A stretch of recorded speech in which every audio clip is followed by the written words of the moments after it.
Okay, so thank you for being here, Amanda McBaine and Jesse Moss, co-directors of Boys State, and our audience has just had a chance to view the film, and now they have a chance to hear the perspective of the filmmakers. So thank you for being here.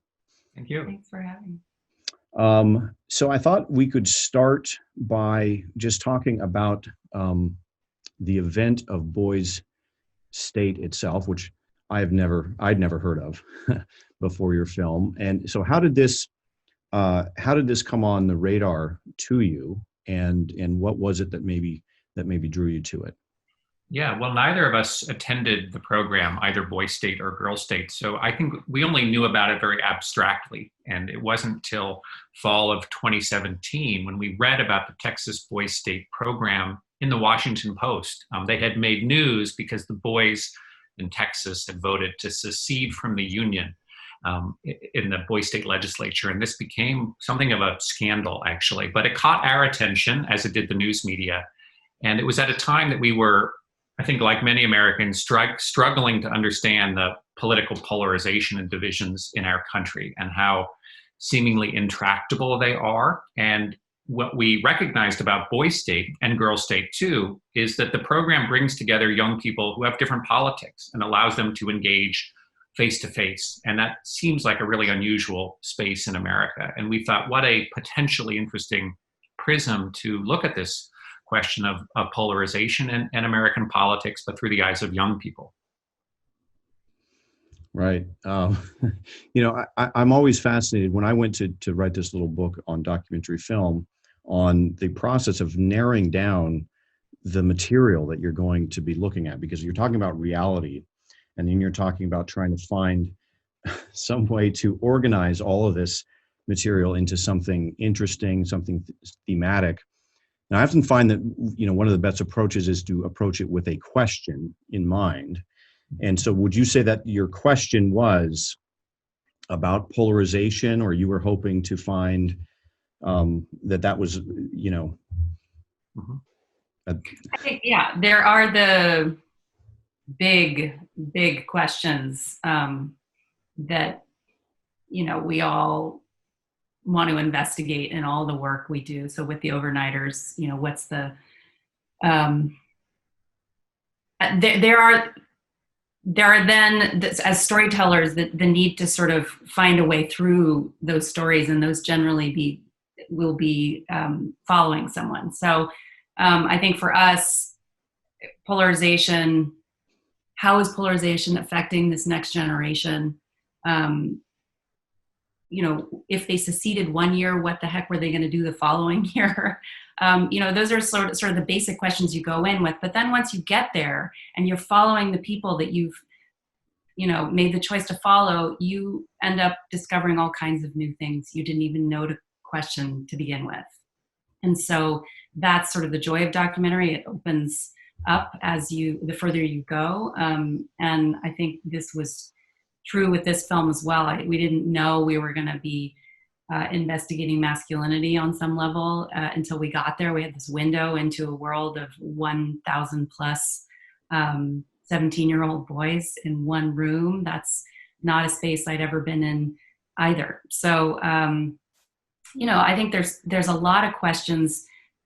I think questions are more important than answers, really, in my creative process. But inevitably, you do have takeaways at the end, and they're not always the same takeaways as everybody else. And I think that's also the joy of these kinds of stories, is they're complicated, and so we can all take what we get. Yeah, I mean, it really has an amazing effect. I think documentary film, the kind of gift of it is that it does kind of complexify these categories that we might have in our minds, especially when it comes to things like political issues. And I'll tell you, like, you do not expect some of those characters, some of those subjects to say the things that they say. So I'm sure there was a lot of surprises there. So I wonder about, in terms of the event, in terms of your access to it. I know that particularly, an organization and as well as the subjects of the film, people are aware that you can spin things, and you can make people look good or bad in your portrayal of them. Now, we met earlier at Sundance back in, I think, 2013, a film you did about called The Overnighters, which was a very wonderful personal portrait, where obviously you had to have a personal connection with this pastor in North Dakota for that film. In this case, you're dealing with an organization, a big event that has probably a PR wing, and plus these students who probably have parents that might be worried. So how did you navigate the access to the event and the access and trust that you built with those subjects? Well, that really is the foundation of good documentary work, is that trust, both with an organization, if that's what you're looking for, and then with the people who are the subjects of your movie.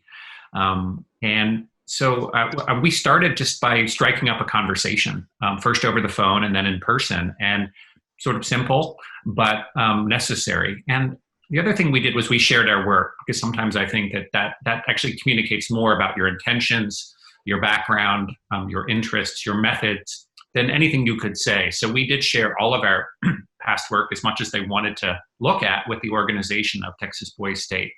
I think also fundamentally they were very open-minded. I mean, despite the scandal of the previous year with the boys seceding, they really committed to the principles of the program. They think the program is also very transformative for the young people who go through it.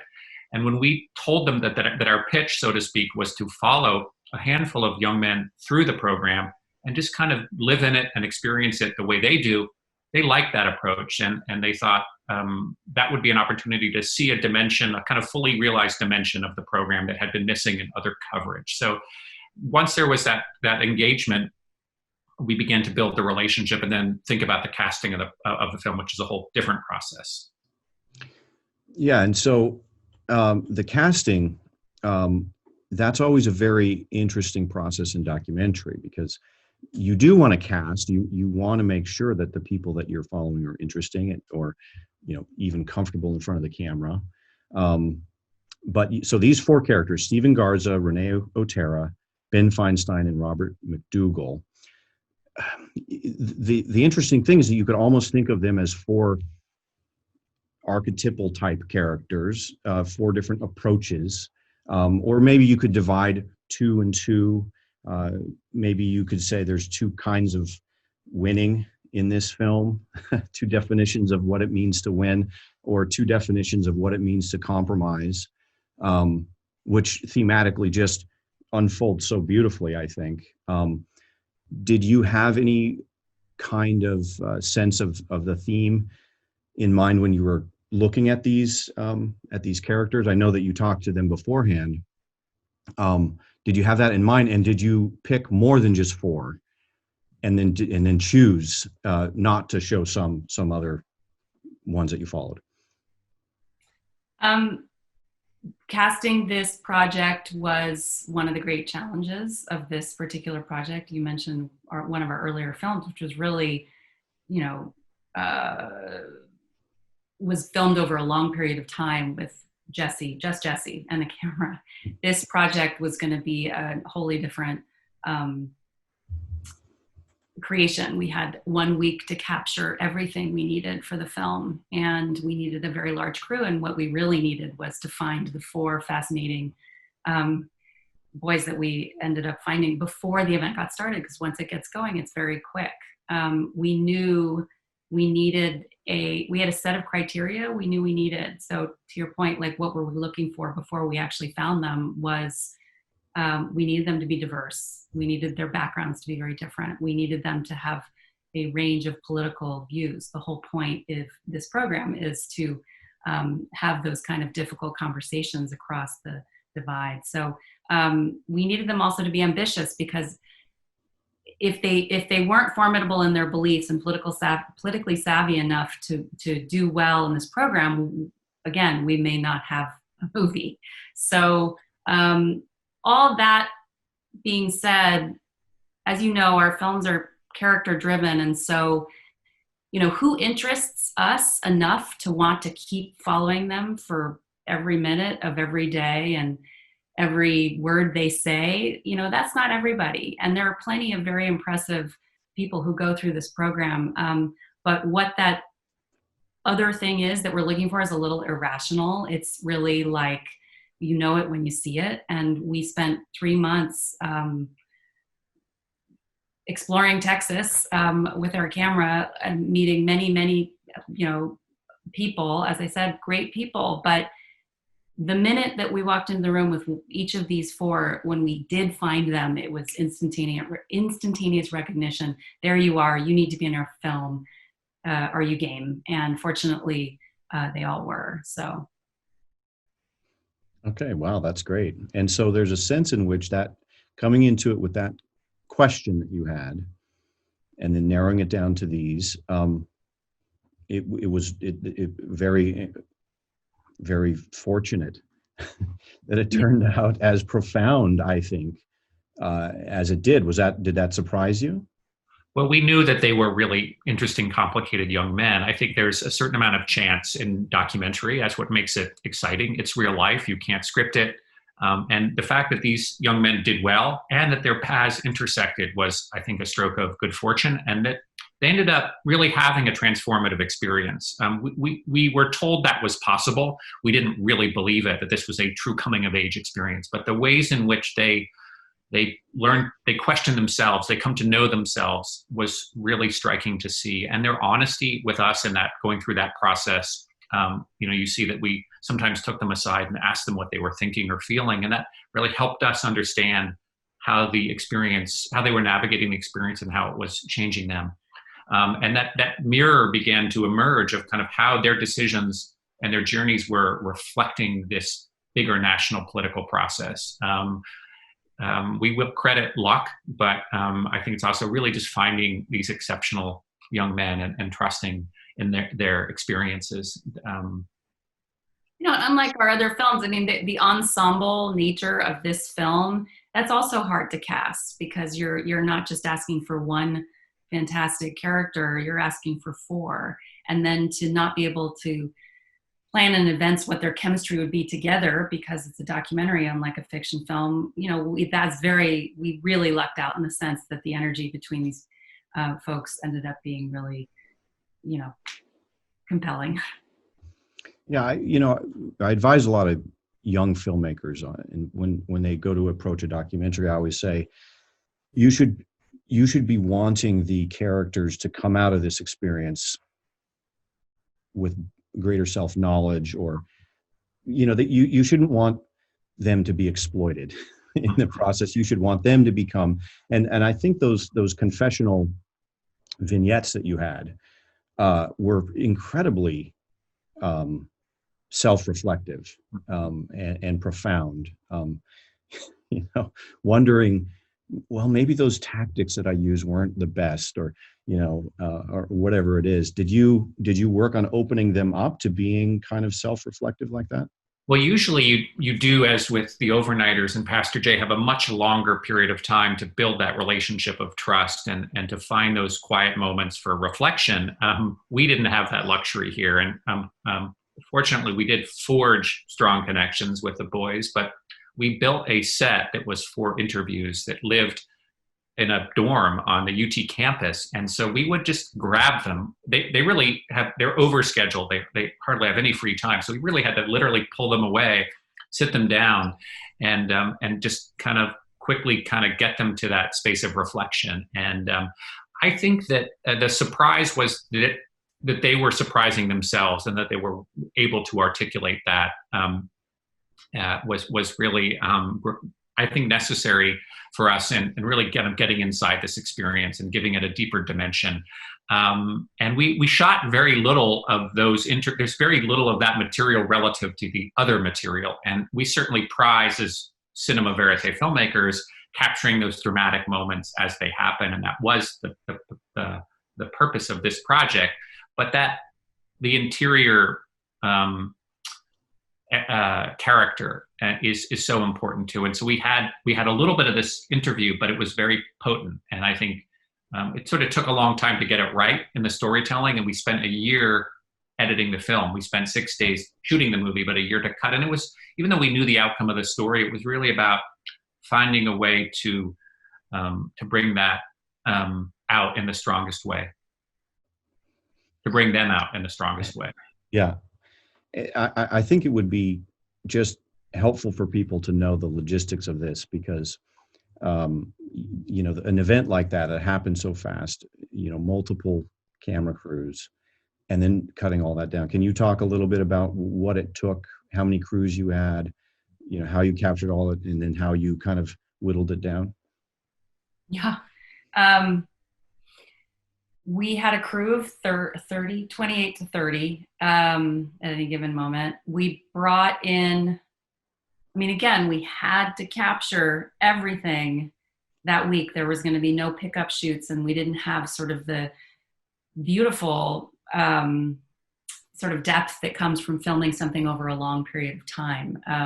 So knowing that, I think that added kind of challenge was we were ready for at this point in our careers, frankly. So only if we had the right people with us. So we first hired Torsten Tilo, who's a great cinematographer out of New York. He does a lot of verite work and a lot of work with Jesse. And as soon as he came on, we knew, we all worked out sort of a look for the film. And then he brought on board a camera collective, a group of other cinematographers that he often works with in New York. And they're all incredibly experienced and solid shooters and filmmakers themselves. So they're sort of poets in their own right. And they came from New York. We got some sound guys from New York. We got some sound guys from Austin. We then took, of the 4 main characters, we had one shooter with each of those characters and had them follow them through the whole week. And the day starts at 6:15 and ends at 10:15, right? So these were full days. Everybody was marching around, Texas June heat across UT campus, at least 10 miles a day. They were walking from, meeting to meeting. And it's a very visceral, vivid experience that, fortunately, these people were capable of going through with us, and they really put their all into it. And so Jesse and I were sort of roaming around and visiting all of these spaces, but any given moment, there was 4 different set pieces going on, big scenes that we had to be on top of. And I think, you can see the contours of the story emerging over the series of days, but it's never sharp entirely, and there's a lot that's unscripted. And so we were beginning to see that story emerge and those conflicts emerge and the points of tension. There's a lot of control and chaos is the point. And I think that, the control of a fiction film set and the chaos of documentary kind of got married and had this baby, which is our movie set. And we kind of we had to put out a lot of fires at the same time that we were setting them. It was like a real, what did I say? It's like we were in a twin prop plane going through a hurricane, really. And somehow we stayed steady, but it was, again, thanks to our crew and to these amazing guys that we were filming, truly, whose experience was never stopped being interesting. So. And funny and emotional, and that was a surprise too. We knew it might be shocking to have this intense energy of 1,000 boys, but there were such a surprising range of other experiences for us. And I think capturing all of that, the full spectrum of it, was really wonderful. As Amanda said, we were like flying through a hurricane, but we found in the center of that hurricane a kind of a quiet center of intimacy and emotion and vulnerability and things that we didn't expect from these kind of many macho 17-year-olds. And that was a wonderful surprise to see this kind of rabble energy, but then room for compromise and empathy. So, and then, I mean, the film made us laugh shooting it, the talent show, and the ways that they were infinitely surprising. And ultimately, it made us cry too. And that experience that we felt, we really worked hard to try to translate into the movie because we wanted audiences to have and share that experience. Well, yeah, the scene. So there's a quote from one of the boys to Stephen, and this is where I got emotional. You are the single most honest human being I've ever met in my life. That really touching moment. That again, this is another category breaking thing. If you're thinking, I think one reviewer put, a Ritalin and testosterone fueled event is the kind of outside perspective of that whole apparatus. And here, this is something so tender and so emotional, and which is surprising and beautiful. I think Stephen was like our true compass through this storm too. A character who we all immediately emotionally identified with, the underdog story. We had no idea that, we knew that he was politically savvy and ambitious, but he seemed underqualified in some ways and under-equipped, and yet he displayed this remarkable oratorical skill. I mean, on stage, he was like Barack Obama, and we had no idea that he could give a speech, that he could capture their imaginations and their attention and lift them up in ways that Robert himself, Stephen's opponent, can only admire. That was great to see. And did you see a real thematic kind of tension between these two notions of compromise? Stephen's version of it, which is, I'm going to listen to perspectives that I find deplorable, and I'm going to give people the benefit of the doubt, versus compromise, like I'm not going to compromise my tactics, or did you see some kind of a contrast there? I mean, so all the boys came in with sort of, I guess, their ideas about what politics are, and how they were going to, I think it was sort of part instinct and part, with Ben at least, a certain level of like preconceived strategy. Stephen's, his true north of, the way to heal this divided nation, that's the defining challenge of our time, and I'm going to be myself to get there. I'm going to be my innate listening qualities and my innate one-on-oneness, retail politics kind of way to do it. We were a little worried on day one because it wasn't really getting him very far. And then you stress out that, one of your kids that you hope will do well in the program is going to, flame out. But what we didn't, and he perseveres, and I found that part of his story, and what continues to be part of his story, his life story, to be one of the most hopeful pieces, takeaways for me, is just, you keep doing what you do, you keep being you, and you keep doing it, even when you fail. But we didn't know he could give a speech. And I think that moment where he could really galvanize this room of predominantly white, predominantly conservative kids, he could summon them to that, to where he wanted to bring them, is truly one of the kind of great lessons here, and powerful lessons of politics in general, that kind of out of many one thing, right? And then you have the Ben strategy, which is also very effective, which is the win at all costs, and he was very effective in that way too, right? What's really been interesting in, now that the film is finished, is watching Ben's growth, having now seen the film. And he says great stuff now about... He's just very reflective about how he measures the choices he made against what he can now see as the sort of national cost of that mentality. We wouldn't do justice to his perspective if So we brilliant and tried to articulate, yeah. restate it. But it's been very moving to see that, and I think deeply honest. And because Ben doesn't really evolve in the film, he sort of comes in as this brilliant strategist, and he emerges as that. But to see him now have some more adult perspective has been really gratifying to see. So That's amazing. That's the observer effect. Yeah. You're not just documenting it, you're affecting it in some way. And in some ways, your desire as a filmmaker not to use ends justify the means tactics, which some filmmakers do, affected the subject here. And there's a sense that the means and the ends are intertwined. And that's a real good takeaway from this. I think this will be my final question. We can wrap up here. What do you hope that that people will take away from this film, or what do you hope that the film will do for American politics?